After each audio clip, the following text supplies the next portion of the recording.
Hello again, gang. Jayhuahua here, and we're back once again with another FM22 experiment. And today we answer that age-old question: what's more important, pace or finishing? Let's get straight into it and find out. So here we go, gang. We've got bad finishing and no pace. Very creatively named, I'm sure you will agree. Bad finishing has 1 for finishing, 20 for everything else, 6 foot, 72 kilos. 16 years old, 1st of July 2005 is his date of birth.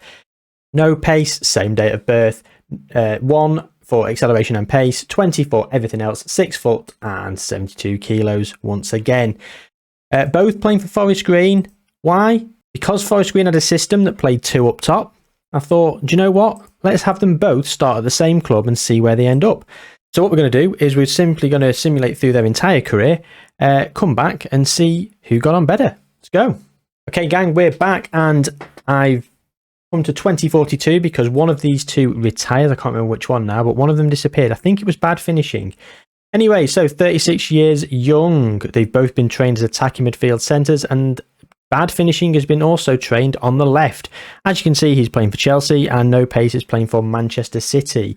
Snapshot: bad finishing has scored 29 more goals in 39 more appearances. So basically, they've scored at a very similar rate. Let's see how they've actually got on. So 199 caps and 163 goals for England for bad finishing. So not a bad return considering he's got finishing of 1. He moved to Chelsea for 5.75 million in the 2023-24 season. Looks like he moved in January because he played 12 games that season. He also played 24 for Forest Green that season. So yeah, he moved in January. Very interesting to see. 264 assists, 205 player of the matches, 7.91 average rating. So no pace, he's got 199 caps and 163 goals. Hang on. 199 caps, 163 goals. They've both got exactly the same record internationally. What? That's insane. And he moved for 7.5 million to Manchester City in the 2023-24 season. I played a couple for Forest Green early doors and then moved. So yeah, he looks like he moved in the August sometime, or certainly in the transfer window. So Forest Green, League 2, League 1 Championship. So back to promotions, or back to back, should I say? They're currently in League 1.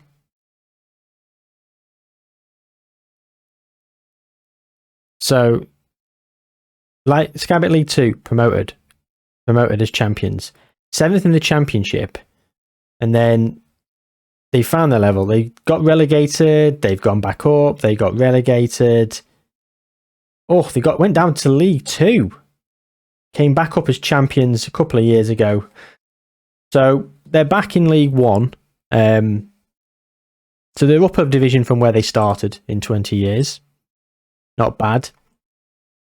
So 7.81 average rating for no pace with 237 assists and 165 player of the matches. That's considerably less player of the matches, and it was 7.91 for bad finishing. So straight off the bat, bad finishing looks like he's had slightly the better of it.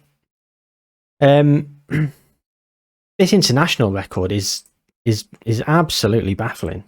Fair play though. 199 games, 163 goals. An identical record for England. You could not have predicted that they would have had exactly the same caps and exactly the same goals. Unbelievable. As you can see here, England are currently 1st in world ranking. Let's have a quick look at how England have got on. So the World Cup, they've won it in 2026, 2030, 2034 and 2038. Wow. Absolute domination. And Portugal won it in 2022. So the past winners have been England 4 times, and we're currently in the midst of a World Cup. Both players have retired, however. Both players have retired, so not a lot really worth hanging about for to see if they won this World Cup. The Euros, they won it in 2040. It was 2 years ago. Were our players still playing for the national team? Let's have a quick look. So, Bad Finishing was playing for England and won the European Football Championship, Euros. And so was No Pace. So they did finally win that Euros that had eluded them after winning 4 World Cups.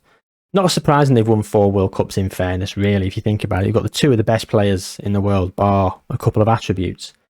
Premier Division. Oh, straight away at the snapshot. Man City and Chelsea, absolute domination here. So let's have a look going down. We've got a Tottenham win, a Man United win, a Tottenham win, and 2 Liverpool wins. So our guys came in the 23-24 season. So City had won 1 prior, but then since they came, we've had 1 for 6. So City 1, 2, 3, 4, 5, 6, 7, 8, 9 Premier League medals for one of our guys, and Chelsea have 1, 2, 3, 4, 5, 6. So 9-6 to City in terms of Premier Leagues, when Bad Finishing has arguably had the better of it in terms of stats and goals. So where do we sit at this moment in time? They've both got the same international caps and goals. I don't know. City have had more success, but that could be down to their team. English Premier Division. So let's have a look at the FA Cup.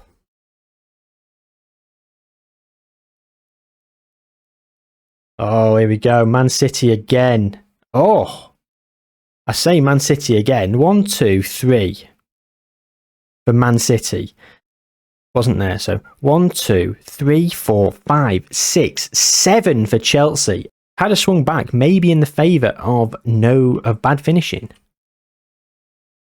What was it? Carabao Cup on Football Manager.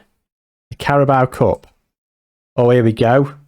Bit more varied. Sheffield United with a Carabao Cup win. So Man City, we're counting City first as usual.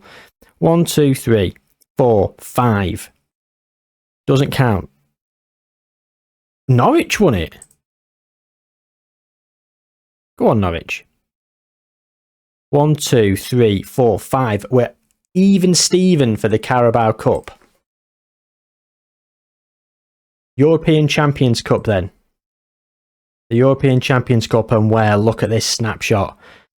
Oh, absolute domination. That doesn't count the 2023-24 season. However, 1, 2, 3, 4, 5, 6 for Chelsea, and just the 1 for Manchester City. City have come runner-up 1, 2 times. Do we count that? He was there. He moved in January. City have come runner-up twice. However, Chelsea have come runner-up 1, 2, 3. Chelsea have come runner-up 3 times and won it 6 times, while Bad Finishing's been with them. Bayern Munich have absolutely steamrolled some of this as well. Bayern Munich are doing unbelievably well. Fair play to them.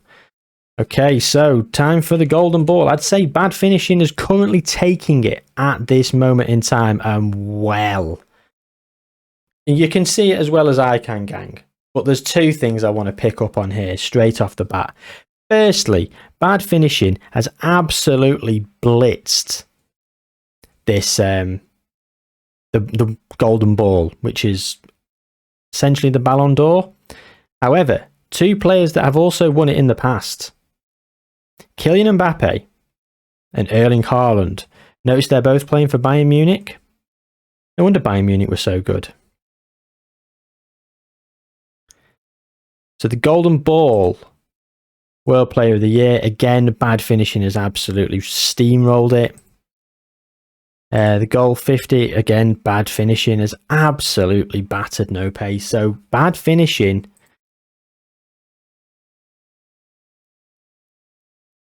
and No Pace also won the NXGN. Nice. Player of the Year, yeah, again, Bad Finishing. Under 21 Footballer of the Year. They both won it. They both won it back to back simultaneously. Alternatively, should I say. So we had no pace, bad finishing, no pace, bad finishing. That's kind of nice. Player of the year we've done. Footballer of the year, again, bad finishing has steamrolled it. No pace has got a few, but he's got 3 or 4 compared to like 7, 8, 9 of bad finishing. So bad finishing has pretty much got all the way there. World Player of the Year we've done. World Team of the Year. We're going to go all season. So bad finishing is in as the striker. No pace is in as the attacking midfielder. And look at this. Kylian Mbappe on the left. Alex Mariba, who went to Bayern Munich as well, in the middle. And at the back, all 4 of Bayern Munich's defence there. Matthias de Ligt and 3 players that started the game at Bayern Munich. So not a bad little run. I can see why Bayern Munich have been so dominant in the Champions League of late. Well, that pretty much is that. We've had bad finishing edges it in terms of goals and edges it in terms of appearances. They've both got the same record for England. City have won more Premier Leagues, but Chelsea have won more trophies, whether it be FA Cups or Champions Leagues. And bad finishing took a lot more of the personal accolades, the Golden Balls, the World Player of the Years. And to be honest, I expected it. Pace, I believe, is one of the most important attributes in Football Manager, much like height is in this year's engine. But having said that, bad finishing did only have a 1 attribute for finishing, whereas no pace had a 1 attribute for acceleration and for pace. So maybe what I might do is I might even out these attributes and make them just like a good player, like a 175 current and potential ability. Attributes can decline, and maybe we'll run this simulation again and see what happens. Start them out at forest green again, and yeah, we'll maybe balance it out a bit more and see what happens. But I expected pace to win, and it did. However, I think some of the other attributes have had a contributing factor. So yes, we will do part 2 to this, but with some slightly different attributes and see what happens. So if you've liked this video, please do give it a like down below and subscribe to the channel. Like I mentioned, there is more things coming, and there's a lot more simulations and experiments that I've got in the bag that I'm ready to record because I'm just doing the simulations now. Or hang about and watch some of the other things like Road to Glory, which is our save with Sunderland. But yeah, so like the video, subscribe to the channel. Take care, guys, and I will see you soon.